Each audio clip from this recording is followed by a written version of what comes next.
அடிப்படை கூறுகளுடன் மலேசிய பொருளாதார உருமாற்றம் வளர்ச்சியையும் சமத்துவத்தையும் உந்தச் செய்யும்.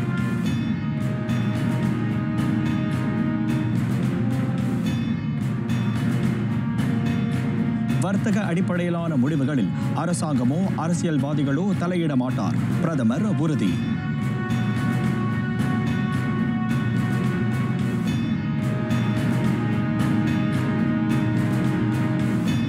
வரலாற்றின் புதிய அத்தியாயத்தை தொட்டது ஜப்பான். அந்நாட்டின் முதல் பெண் பிரதமராகிறார் சனாய் தகாய்ச்சி.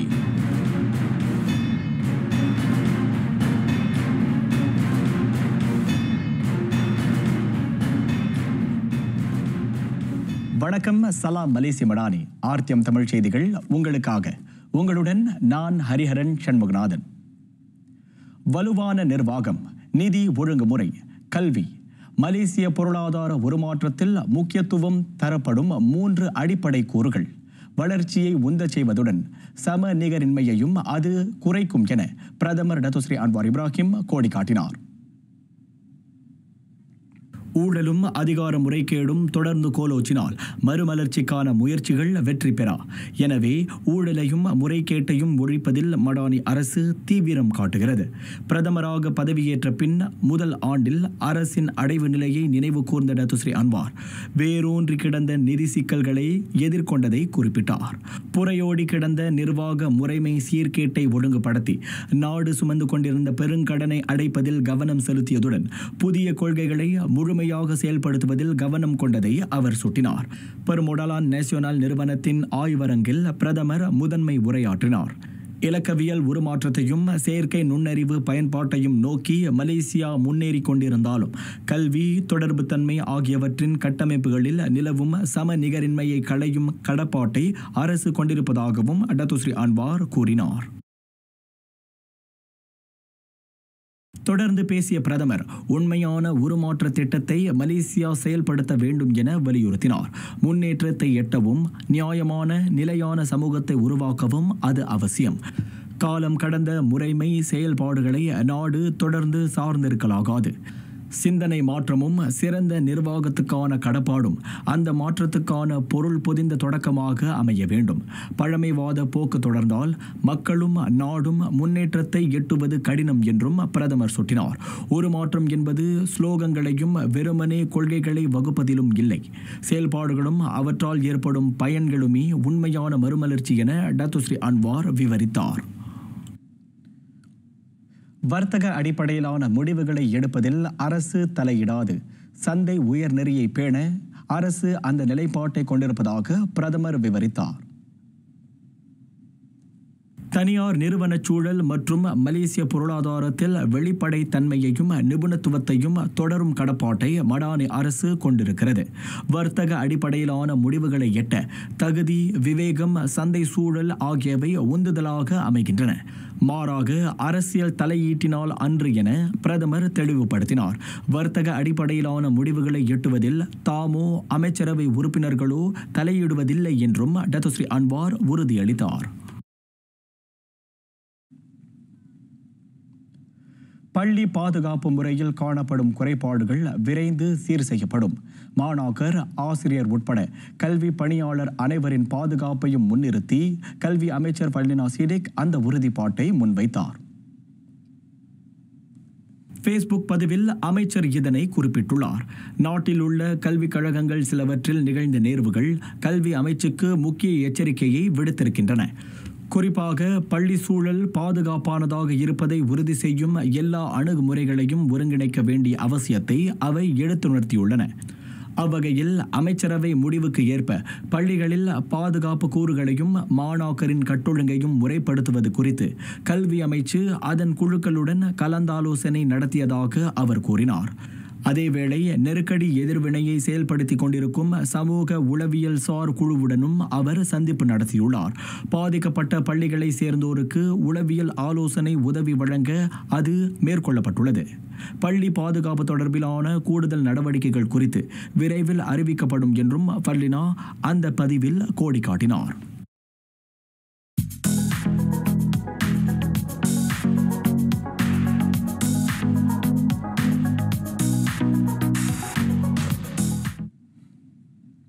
கோலாலம்பூரில் நடைபெறவிருக்கும் 47ஆம் ஆசியான் உச்சநிலை கூட்டத்தில் ரஷ்ய அதிபர் விளாடிமிர் புட்டின் கலந்து கொள்வது குறித்து இன்று தெரியவரும்.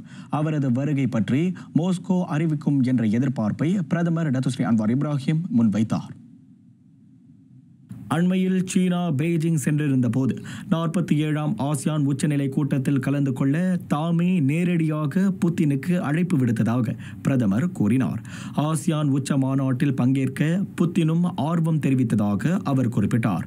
முன்னதாக அந்த வல்லரசின் நிகராளியாக அதன் துணை பிரதமரை அனுப்ப புத்தின் திட்டமிட்டிருந்தார். ஆயினும் இன்றைக்குள் கோலாலம்பூருக்கான அவரது வருகையை புத்தின் உறுதிப்படுத்துவார் என டத்துஸ்ரீ அன்வார் கோடி காட்டினார்.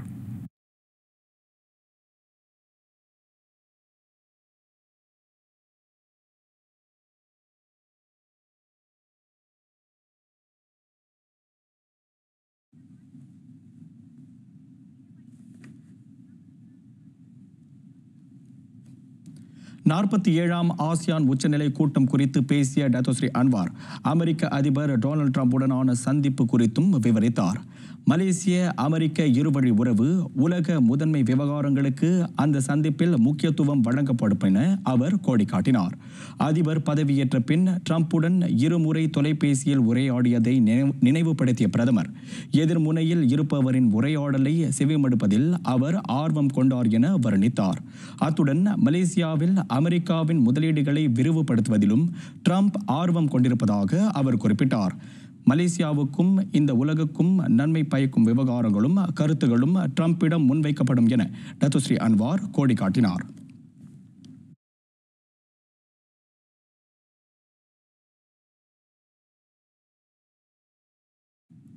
ஆசியான் உச்சநிலை கூட்டம் நடைபெறும் போது பேரணிகள் தொடர்பான செயலாக்க தரப்பின் கட்டளைகளை மீறுவோர் மீது கடும் நடவடிக்கை எடுக்கப்படும். கோலாலம்பூர் போலீஸ் தலைவர் டத்தோ ஃபாடில் மர்சோஸ் அந்த எச்சரிக்கையை விடுத்தார். அக்டோபர் 26 முதல் 28 வரையில் நடைபெறவிருக்கும் 47வது ஆசியான் உச்சநிலை கூட்டத்தின் போது பேரணிகள் நடைபெறுவதற்கான சாத்தியக்கூறுகள் குறித்து தமது தரப்புக்கு தகவல்கள் கிடைத்துள்ளதாக டத்தோ ஃபாடில் குறிப்பிட்டார். உச்சநிலை கூட்டத்தில் கலந்து கொள்ளும் தலைவர்களின் பாதுகாப்பை உறுதி செய்யும் முக்கிய பொறுப்பை கோலாலம்பூர் போலீஸ் கொண்டுள்ளது. அரச மலேசிய போலீஸ் படைக்கு இது மிக பெரும் சவாலாக இருக்கக்கூடும் என கருதப்படுகிறது. இந்த முறை நாடு முழுதும் உள்ள பல்வேறு துறைகளை சார்ந்த 10,500 போலீஸ் அதிகாரிகளும் பணியாளர்களும் கடமையில் ஈடுபடுவர். உச்சநிலை கூட்டத்தில் கலந்து கொள்ளும் நிகராளிகள் பயணிக்க ஏதுவாக கோலாலம்பூர் மாநாட்டு மையம் கேஎல்சிசி உட்பட முக்கிய சாலைகள் மூடப்படும்.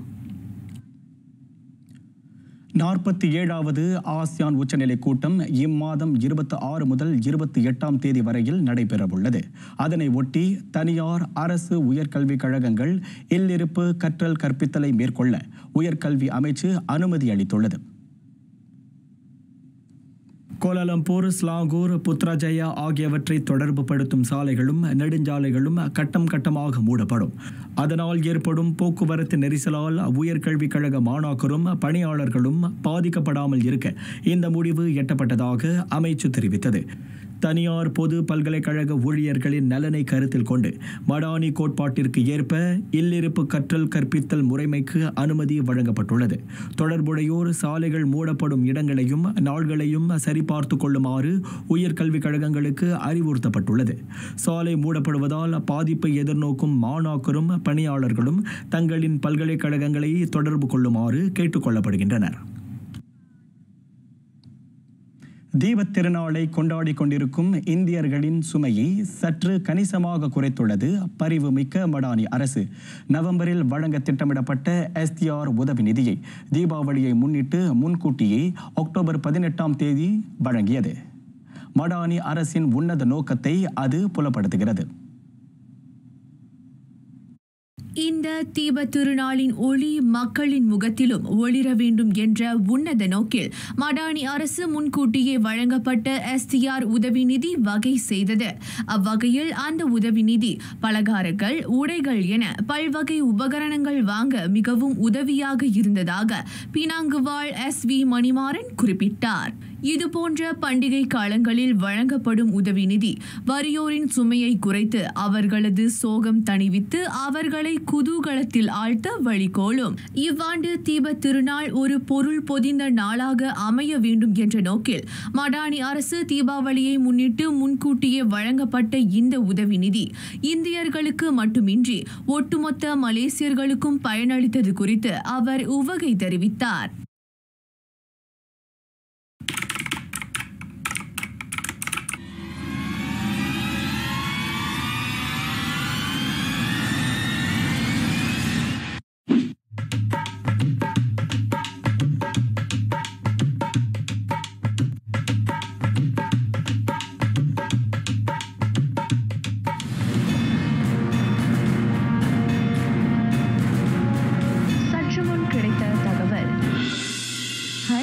தீபாவளி வந்துருச்சு.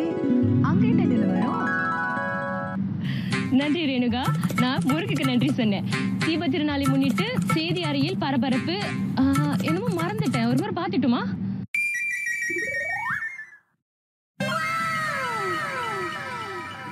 Wow, banyak dia manisan. Kawan-kawan, jomlah makan.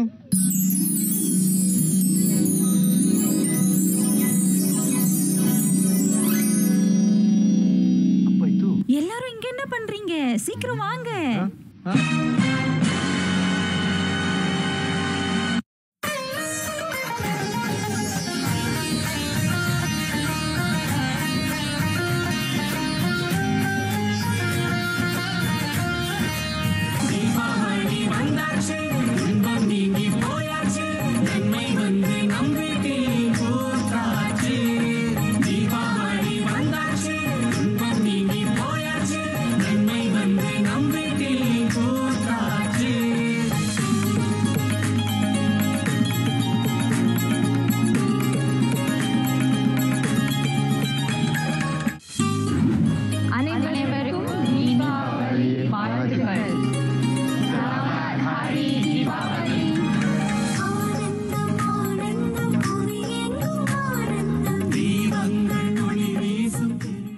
Kulim பட்டாசு வெடி விபத்து தொடர்பிலான விசாரணைக்கு உதவ ஆடவர் ஒருவரும் பெண் ஒருவரும் தடுத்து வைக்கப்பட்டுள்ளனர்.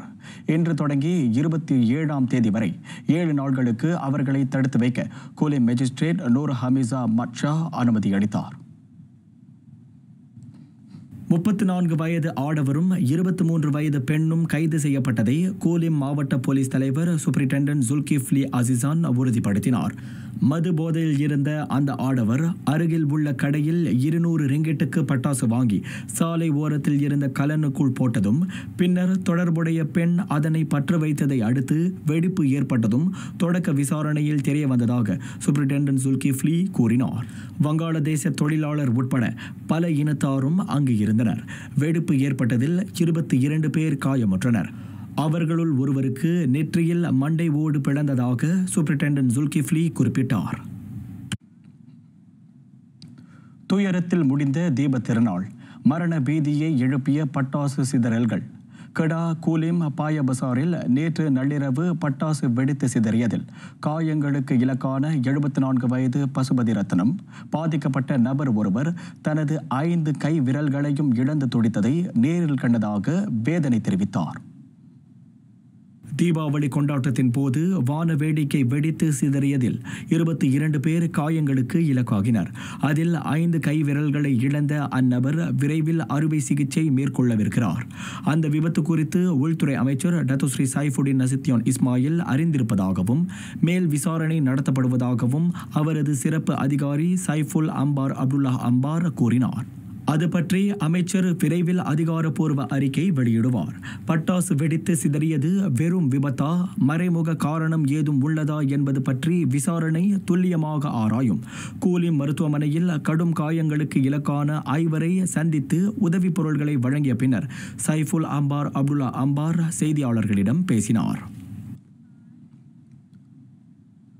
ஸ்லாங்கூர் பட்டாலிங் ஜெயாவில் கடந்த வாரம் பள்ளி மாணவி கத்தியால் குத்துப்பட்டு உயிரிழந்த சம்பவம் அதில் தொடர்புடைய மாணவனின் தடுப்பு காவல் நாளை தொடங்கி அக்டோபர் 28ஆம் நாள் வரை 7 நாட்களுக்கு மேலும் நீட்டிக்கப்படும் என மாவட்ட போலீஸ் தலைவர் ஷம்சுடின் மமாட் தெரிவித்தார்.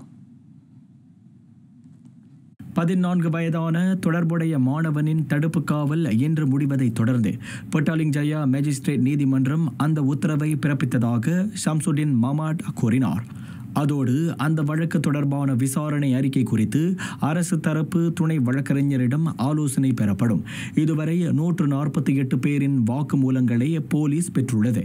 அந்த சம்பவம் தொடர்பான முழு விசாரணையை மேற்கொள்ளும் வகையில் கடந்த புதன்கிழமை சம்பந்தப்பட்ட மாணவனை தடுப்பு காவலில் வைக்க பட்டாலிங் ஜயா மேஜிஸ்ட்ரேட் நீதிமன்றத்தின் நீதிபதி மேஜிஸ்ட்ரேட் ஷஹரில் அன்வார் அஹ்மத் முஸ்தபா உத்தரவிட்டார். குற்றவியல் சட்டம் 302 கீழ் இந்த வழக்கு விசாரிக்கப்படுகிறது. கடந்த அக்டோபர் 14ஆம் நாள் 4ஆம் படிவ மாணவி கூர்மையான ஆயுதத்தால் குத்தப்பட்டு உயிரிழந்த நிலையில் பள்ளியின் கழிவறையில் கண்டெடுக்கப்பட்டார். தொடர்புடைய மாணவி பலமுறை குத்தப்பட்டதால் மரணமுற்றிருக்கக்கூடும் என ஐயுறப்படுகிறது. மற்றொரு நிலவரத்தில் ஜோஹர் பாரு ஆஸ்தின் ஹைட்ஸில் உள்ள பணியாளர் குடியிருப்புக்கு அருகே முன்னாள் காதலனால் தாக்கப்பட்டதாக நம்பப்படும் 33 வயது மியான்மர் பெண்ணின் உடல் கண்டெடுக்கப்பட்டது.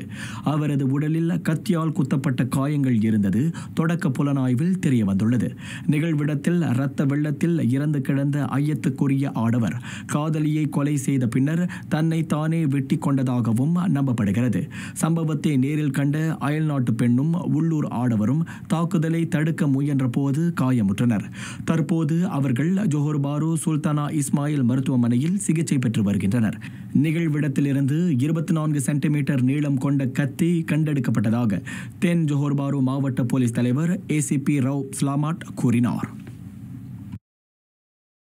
இதனிடையே மலாக்கா தங்கு பாத்து சாலையில் மோட்டார் சைக்கிளில் பயணம் செய்து கொண்டிருந்த 18 வயது பெண் கூர்மையான ஆயுதத்தால் தாக்கப்பட்டதாக நம்பப்படுகிறது. அதில் அந்த பெண்ணுக்கு இடுப்பில் காயம் ஏற்பட்டதாக மலாக்கா தங்கா மாவட்ட போலீஸ் தலைவர் கிறிஸ்டபர் பத்தேட் தெரிவித்தார். பாதிக்கப்பட்ட பெண் தனது அண்ணியுடன் வீட்டிற்கு திரும்பிக் கொண்டிருந்த போது அது நேர்ந்தது. திடீரென வலி ஏற்பட்டதை உணர்ந்த அந்த பெண் ஆடை கிழிந்து இரத்தக்கரை படிந்திருப்பதை கண்டுள்ளார். கூர்மையான ஆயுதத்தால் தாக்கியதாக நம்பப்படும் ஐயத்துக்குரிய ஆடவன் கரு நீல நிற யமஹா LC V8 மோட்டார் சைக்கிளை ஓட்டி சென்றதாக தெரிய வந்துள்ளது. மலாக்கா மருத்துவமனையில் சிகிச்சை பெற்று வரும் காயத்துக்கு இலக்கான பெண்ணின் உடல்நிலை சீராக உள்ளதாக கிறிஸ்டபர் குறிப்பிட்டார்.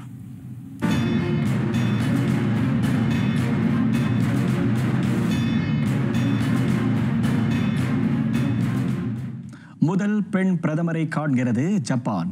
ஆளும் லிபரல் டெமோக்ராட்டிக் கட்சி தலைவர் சனாய் தகாய்ச்சியை அந்நாட்டின் மக்களவை புதிய பிரதமராக தேர்வு செய்தது. அந்த உதயசூரியன் நாட்டின் வரலாற்றில் பெண் ஒருவர் பிரதமராவது இதுவே முதன்முறை. கடந்த ஜூலை மாதம் நடைபெற்ற ஜப்பானிய நாடாளுமன்ற தேர்தலில் லிபரல் டெமோக்ராட்டிக் கட்சி தோல்வியடைந்தது. ஆளும் கட்சியான அது பெரும்பான்மையை இழந்ததை தொடர்ந்து பிரதமர் ஷிகேரு இஷிபா பிரதமர் பதவியில் இருந்து விலகினார். அதன் பின்னர் கட்சிக்கு இடையே நடத்தப்பட்ட வாக்கெடுப்பின் வாயிலாக LDPயில் புதிய தலைவராக சனாய் தகாய்ச்சி தெரிவு செய்யப்பட்டார். இன்று ஜப்பானின் அடுத்த பிரதமரை தேர்ந்தெடுப்பதற்கான நாடாளுமன்ற வாக்கெடுப்பு நடைபெற்றது. அந்த வாக்கெடுப்பில் 465 உறுப்பினர்களில் 237 பேரின் வாக்குகளை பெற்று ஜப்பானின் முதல் பெண் பிரதமராக தேர்வு செய்யப்பட்டு வரலாறு படைத்தார் 64 வயது தகாய்ச்சி. தற்போது புதிய அமைச்சரவை பட்டியலை தேர்வு செய்து வருகிறார் அவர். ஜப்பானின் புதிய பிரதமராக நியமிக்கப்பட்டிருக்கும் சனாய் தகாய்ச்சிக்கு பிரதமர் டத்துஸ்ரீ அன்வார் இப்ராஹிம் தமது வாழ்த்துக்களை உரித்தாக்கினார். ஜப்பானிய வரலாற்றில் முதன்முறையாக பெண்மணி ஒருவர் அந்நாட்டின் உச்ச நிர்வாக நாற்காலியை அலங்கரிக்கிறார். அந்த உதயசூரிய நாட்டின் அரசியல் சூழலில் முக்கிய தருணமாக அது விளங்குகிறது. முதிர்ச்சி பெற்றிருக்கும் ஜப்பானிய மக்களாட்சியின் பரிணாமத்தையும் அஃது எடுத்துரைப்பதாக டத்துஸ்ரீ அன்வார் புகழாரம் சூட்டினார். மலேசியாவுக்கு அடுத்த வாரம் வருகை தரவிருப்பதை அமெரிக்க அதிபர் டொனால்ட் ட்ரம்ப் உறுதிப்படுத்தினார். அதனையடுத்து ஜப்பான், தென்கொரியா ஆகியவற்றுக்கும் அவரின் பயணம் நீள்கிறது. அமெரிக்க அதிபராக மீண்டும் கடந்த ஜனவரியில் பதவியேற்ற பின் ஆசியாவுக்கு ட்ரம்ப் மேற்கொள்ளும் முதல் பயணம் இது. கோலாலம்பூரில் அடுத்த வாரம் நடைபெறவிருக்கும் ஆசியான் உச்சநிலை கூட்டத்தில் அதிபர் பங்கேற்க உள்ளார். அதனையடுத்து 27ஆம் நாள் ஜப்பான் புறப்படுகிறார். அடுத்த 3ஆம் நாளில் அவர் தென்கொரியாவுக்கு பயணமாவார். சோலில் நடைபெறும் ஆசிய பசிபிக் உச்சநிலை கூட்டத்தின் போது சீன அதிபர் ஷி ஜின்பிங்கை ட்ரம்ப் சந்திப்பார் என எதிர்பார்க்கப்படுகிறது. அமெரிக்காவுக்கும் சீனாவுக்கும் இடையே வர்த்தக பதற்றங்கள் மேலோங்கியிருக்கும் நிலையில் பெய்ஜிங்குடன் நல்லுறவை பேணவே தாம் விரும்புவதாகவும் ட்ரம்ப் குறிப்பிட்டார். அரியமண் கனிமங்கள் தொடர்பில் அமெரிக்க அதிபர் டொனால்ட் ட்ரம்ப் ஆஸ்திரேலிய பிரதமர் ஆந்தனி அல்பனீசுடன் உடன்படிக்கையில் கையெழுத்திட்டார். 850 கோடி அமெரிக்க டாலர் மதிப்பிலான வருவாயை ஈட்ட வழிகோலும் அந்த ஒப்பந்தம் வாஷிங்டனுக்கும் கேன்பராவுக்கும் இடையிலான உறவை வலுப்படுத்தும் என அல்பனீஸ் நம்பிக்கை தெரிவித்தார். அந்த உடன்படிக்கையின் வாயிலாக அடுத்த 6 மாதங்களில் அரியமண் கனிமம் மீதான திட்டங்களில் அமெரிக்காவும் ஆஸ்திரேலியாவும் தலா 100 கோடி டாலருக்கும் கூடுதலாக முதலீடு செய்யவுள்ளன. அந்த முதலீட்டை 300 கோடி டாலர் வரை உயர்த்தவும் வாஷிங்டன் இலக்கிட்டுள்ளது. தற்போது அரியமண் கனிமத்துறையில் சீனா கோலோச்சுகிறது. அவற்றை பயன்படுத்த ஏதுவாக மாற்றுவதில், குறிப்பாக தொழில்நுட்ப பொருள்களை உருவாக்குவதில் ஆஸ்திரேலியா சீனாவை சார்ந்துள்ளது. அமெரிக்காவுடனான உடன்பாடு கேன்பெராவின் சார்ந்திருக்கும் போக்கை குறைக்கும். தாய்லாந்துக்கும் கம்போடியாவுக்கும் இடையே அமைதியை முன்னிறுத்திய 2 நாள் சிறப்பு கூட்டம். எல்லை பதற்றங்களை தணித்து எல்லை நிர்ணயம் மற்றும் பாதுகாப்பு மீதான ஒத்துழைப்பை வலுப்படுத்தும் பொருட்டு அந்த கூட்டம் நடத்தப்படுகிறது. தாய்லாந்துக்கும் கம்போடியாவுக்கும் இடையிலான JBC கூட்டு எல்லை ஆணையம் அந்த 2 நாள் சிறப்பு கூட்டத்தை நடத்துகிறது. நடப்பில் உள்ள அணுகுமுறைகளின் வாயிலாக 2 நாடுகளுக்கு இடையிலான பதற்றங்களை சுமூகமாக தணிக்க அந்த கூட்டம் இலக்கு கொண்டிருப்பதாக தாய்லாந்து அரசாங்க பேச்சாளர் சிரிபோங் அங்காசகுல்கியாட் தெரிவித்தார். பொது மற்றும் வட்டார எல்லை செயற்குழு வகுத்திருக்கும் சட்டத்திற்கு இணங்க அந்த பேச்சுகள் இடம்பெறும். பாதுகாப்பு ஒருங்கிணைப்பு, எல்லையில் வேலிகளை அமைப்பது, 2003 எல்லை பிரிவு விதிமுறைகளை திருத்தம் செய்வது, எல்லையை லேசர் அழகிடல் கருவி லீடார் வரைபட தொழில்நுட்பத்தை கொண்டு உருவாக்குவது முதலிய முக்கிய விவகாரங்கள் குறித்து JBC கலந்துரையாடும். மேலும் கிழக்கு தாய்லாந்தின் சாக்காயோ மாநிலத்தில் நில மேம்பாடுகள் பற்றியும் கூட்டத்தின் போது விவாதிக்கப்படும். எல்லை உரிமை விவகாரத்தில் பேங்காக் சமரசத்திற்கு இடம் கொடுக்காது. அதேவேளை எல்லா எல்லை நடவடிக்கைகளும் அனைத்துலக வெளியுறவு கொள்கைகளுக்கு இணங்கவே மேற்கொள்ளப்படுகிறது. இந்நிலையில் அடுத்த JBC கூட்டம் வரும் 23ஆம் நாள் கோலாலம்பூரில் நடைபெறவுள்ளது. மலேசியாவும் அமெரிக்காவும் அதில் பார்வையாளர்களாக பங்கேற்கவிருப்பதாக சிரிபோங் கூறினார்.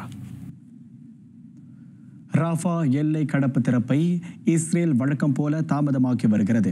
குளிர்காலம் நெருங்கும் நிலையில் இன்றியமையா பொருட்களை காசாவுக்குள் கொண்டு செல்ல தொண்டு நிறுவனங்கள் அவசரப்படுத்துகின்றன. எகிப்தில் ராஃபா எல்லையை நோக்கி சென்ற உதவி பொருட்களை ஏற்றியிருக்கும் லாரிகள் தென்கிழக்கு காசாவில் உள்ள கேரம் ஷாலோம் எல்லை கடப்பை நோக்கி திருப்பிவிடப்பட்டிருப்பதாக ஐநா மாந்தநேய உதவிகள் ஒருங்கிணைப்புக்கான அதிகாரி தெரிவித்தார்.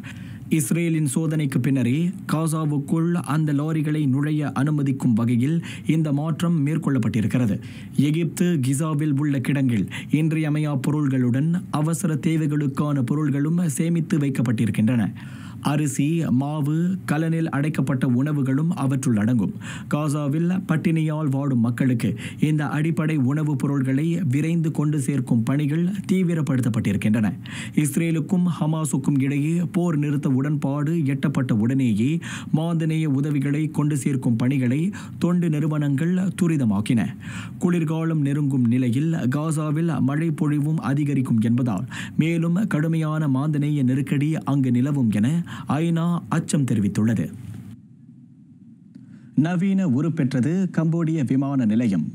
தொழில்நுட்ப அம்சங்கள் நிரம்பிய டெக்கோ அனைத்துலக வானூர்தி நிலையத்தை திறந்து வைத்தார் அந்நாட்டு பிரதமர் ஹுன் மனட். 200 கோடி அமெரிக்க டாலர் செலவில் முதன்மை சீன நிறுவனத்தால் நிர்மாணிக்கப்பட்ட அந்த பன்னாட்டு விமான நிலையம் கம்போடியாவின் சுற்றுலாத்துறையை உந்தச் செய்யும் என புனோம் பென் நம்பிக்கை தெரிவித்தது. தலைநகர் ஃப்னோம் பென்னிலிருந்து தெற்கே 20 கிலோமீட்டர் தொலைவில் கம்போடியாவின் டெக்கோ அனைத்துலக விமான நிலையம் அமைந்துள்ளது. 2600 ஹெக்டேர் நிலப்பரப்பில் நிர்மாணிக்கப்பட்டிருக்கும் அந்த வானூர்தி நிலையத்தால் ஆண்டுக்கு 1,30,00,000 பயணிகளை கையாள இயலும். 2005ஆம் ஆண்டுக்குள் 5 கோடி சுற்றுப்பயணிகளை ஈர்க்கவும் அஃது இலக்கிட்டுள்ளது. 65 ஆண்டுகளாக இயங்கிய பழைய ஃப்னோம் பென் அனைத்துலக விமான நிலையம் கடந்த மாதம் அதிகாரப்படியாக மூடப்பட்டது. அதற்கு மாற்றாக கம்போடிய அரசு மற்றும் வெளிநாட்டு கம்போடிய முதலீட்டு குழுமங்களின் நிதி ஆதரவில் நவீன கூறுகள் நிரம்பிய இந்த புதிய டெக்கோ அனைத்துலக விமான நிலையம் திறக்கப்பட்டுள்ளது. 2023இல் சீனாவின் நிதி ஆதரவுடன் 110 கோடி அமெரிக்க டாலர் செலவில் புகழ்பெற்ற சுற்றுலா தலமான அங்கோர்வாட் அருகே மாபெரும் பன்னாட்டு வானூர்தி நிலையம் திறக்கப்பட்டது. அதனைத் தொடர்ந்து ஈராண்டுகளில் திறக்கப்பட்ட இரண்டாவது முதன்மை விமான நிலையமாக டெக்கோ விளங்குகிறது.